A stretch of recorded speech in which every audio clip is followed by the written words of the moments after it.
అందరికీ నమస్తే, welcome to our channel. Gudivada Amarnath గారు మరి రీసెంట్గా సెకండ్ హాఫ్ మామూలుగా ఉండదు, దద్దరిల్లిపోద్ది అని అన్నారు. సో అంటే ఈ వ్యాఖ్యలు ఎవరిని ఉద్దేశించి అసలు ఏ విధంగా ఉండబోతుంది, సో ఈ సెకండ్ హాఫ్ అంటే ఏంటి, సో ఈ అంశాలన్నీ కూడా మనతో పాటు విశ్లేషించడానికి ఉన్నారు సీనియర్ పొలిటికల్ అనలిస్ట్ అంకమరావు గారు. సార్ నమస్తే అండి. సార్, మాజీ మంత్రి గుడివాడ అమర్నాథ్ గారు అంటే ఆయన ఎప్పుడు ఏం మాట్లాడినా సరే ఏదో ఒక వివాదం తలెత్తుతూనే ఉంటుంది. రీసెంట్గా కూడా మరి హోంమంత్రి గారి విషయంలో కూడా అలాగే మరి బాగా పాయింట్అవుట్ అయ్యారు. ఇప్పుడు ఆయన ఏమంటున్నారంటే ఇప్పుడు జస్ట్ ఇంటర్వెల్ అయిందంతే, సెకండ్ హాఫ్ మామూలుగా ఉండదు, దద్దరిల్లిపోద్ది అన్నారు. అసలు ఈ వ్యాఖ్యల ఉద్దేశం ఏమనుకుంటున్నారు మీరు? అసలు ఇప్పుడు ఏ రాజకీయ పార్టీ అయినా మేము అధికారంలోకి వస్తే ఈ జలాశయాలని పూర్తి చేస్తాం, ప్రజలకు సాగునీరు తాగునీరు అందించేసి రాష్ట్రాన్ని సస్యశ్యామలం చేస్తాం, లేకపోతే ఈ నిర్మాణాలు చేపడతాం, ఈ పరిశ్రమలు తీసుకొస్తాం, ఇంతమందికి ఉద్యోగ కల్పన చేపిస్తాం, ఈ రహదారులు నిర్మిస్తాం, ఇవన్నీ చెప్పుకుంటారు.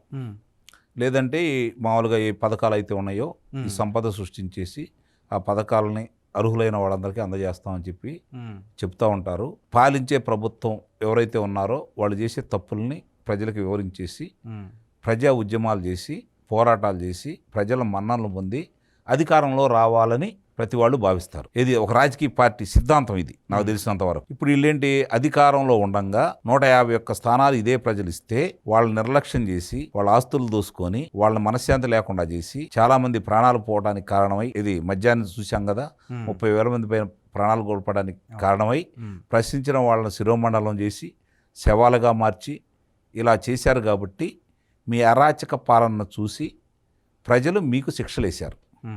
ఈరోజు మళ్ళీ మీరు ఈ విధంగా మాట్లాడుతుంటే మీకు మద్దతు పెరిగిద్దని మీరు ఎలా భావిస్తారు? ఇక్కడ ప్రభుత్వం మీద వ్యతిరేకత రావచ్చు, ప్రభుత్వం అనుకునే కొన్ని చేయలేకపోయినందువల్ల ప్రభుత్వం మీద వ్యతిరేకత రావచ్చు, కానీ మీకు ఓట్లేసి మిమ్మల్ని గెలిపించే స్థాయిలో ప్రజలు ఆలోచించట్లేదు. మీకు ఓట్లేస్తారని మీరైతే భ్రమపడద్దు, అందులో ఎలాంటి సందేహం కూడా ఏమి లేదు. ఈరోజు 2 సంవత్సరాల నర అని చెప్పి మాట్లాడుతున్నాడు, ఇక్కడే వాళ్ళ డొలతనం కనపడతా ఉంది. ఈరోజు నిన్న మాట్లాడాడు కదా, నిన్న మాట్లాడిన దానికి 2 సంవత్సరాల 14 రోజులు అయింది. మరి మిగిలిన 5 నెలల 16 రోజులు ఎక్కడ ఎవరికి అప్పచెబుతాడు ఆయన? 5 రోజులు చాలు కదా ఈ కార్యక్రమాలు ఏదైనా చేయాలి అంటే ప్రభుత్వానికి. మరి అన్ని రోజులు చూస్తా కూర్చుంటారా? ఇప్పటి వరకు మీరు ఏం సాధించారు? ఇంటర్వ్యూలు అయింది ఇక దద్దరిల్లిపోతుంది అంటానికి. ఇప్పుడు వరకు మీరు ఏం చేస్తే, ఏ ప్రజా ఉద్యమాలు చేస్తే ప్రజలు మీ వెంట నడిచారు? దేనికి ప్రజల స్పందన వచ్చారు? విద్యార్థులకు సంబంధించి యువత పోరు అన్నారు, ఏమాత్రం స్పందన వచ్చింది? ఎంతమంది యువత ఉన్నారు దాంట్లో? వాళ్ళకి కనపడతానే ఉన్నాయి కదా వచ్చిన పరిశ్రమలు. వాడు మీ మాట నమ్మలేదని అర్థమైపోతా ఉంది కదా. రైతుల సమస్యలు, ఎంతమంది రైతులు రోడ్డు ఎక్కారు?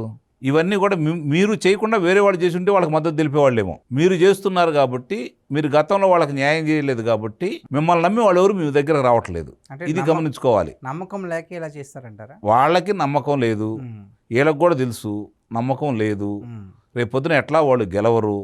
ఒకవేళ 2019లో లాగా వాళ్ళు కళ్ళగన్నట్టుగా జరగకూడదు ఏదన్నా జరిగి ఇన్ని మంచి పనులు చేస్తున్నా కూడా రేపొద్దున అతని ఎన్నికల్లో ఇంకో వాగ్దానాలు ఇస్తే దానికి ప్రభావితులయ్యి వాళ్ళు ఓట్లు వేస్తారంటానికి కూడా ఇప్పుడు నమ్మకం లేదు. కారణం ఏంటంటే అతని పరిపాలన చూశారు కాబట్టి భయపడుతున్నారు. కాబట్టి అతని పేరు చెప్పినా, అతని పార్టీ పేరు చెప్పినా భయపడే పరిస్థితిలో ఈరోజు వచ్చారు కాబట్టి. ఎందుకంటే 5 సంవత్సరాలు చూశారు కదా వాళ్ళు.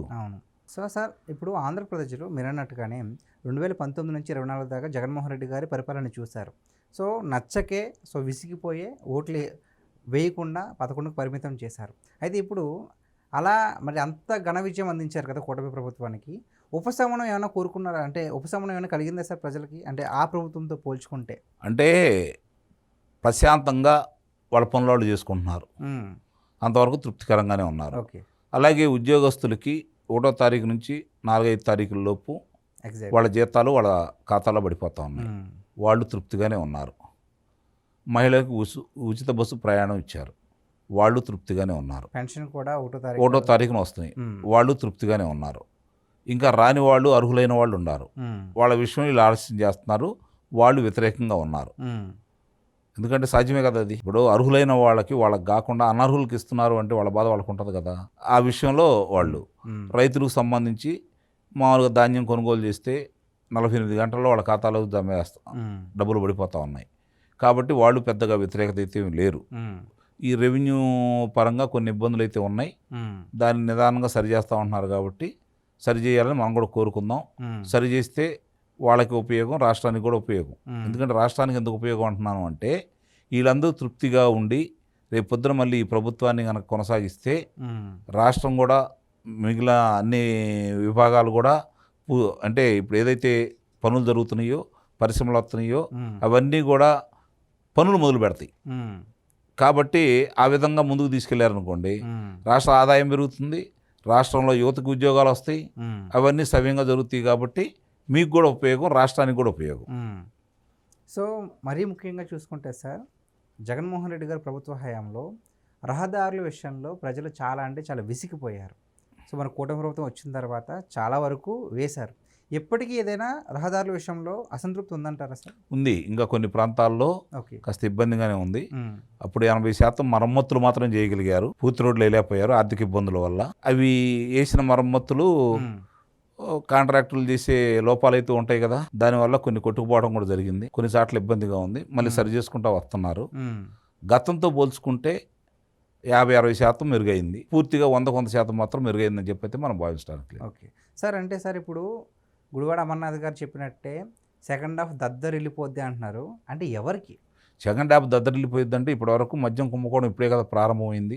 ఇప్పుడే కదా ప్రారంభమైంది. ఈడీ వాళ్ళు వచ్చారు కదా, కాబట్టి నెక్స్ట్ ఒక్కొక్కరు అరెస్ట్ చేసుకుంటూ వెళ్తే వైఎస్ఆర్సీపీకి దద్దరిల్లిపోయింది. కోట ప్రభుత్వానికి ఏం కాదు, వైఎస్ఆర్సీపీ దద్దరిల్లబోతుంది. అది ముందుగానే ఊహించాడు కాబట్టి వాళ్ళందరూ జైలుకి వెళ్తారు. కాబట్టి ఇప్పుడు ఏదైతే అతని మీద అభియోగాలు వచ్చినాయో, అనిత గారి మీద మాట్లాడిన దానికి చర్యలు ఉపక్రమించబోతున్నారు. కాబట్టి ఈలోపు ముందుగానే మనం 4 మాటలు మాట్లాడదామని మాట్లాడుతున్నాడు తప్ప మాట్లాడటానికి ఏముండదు.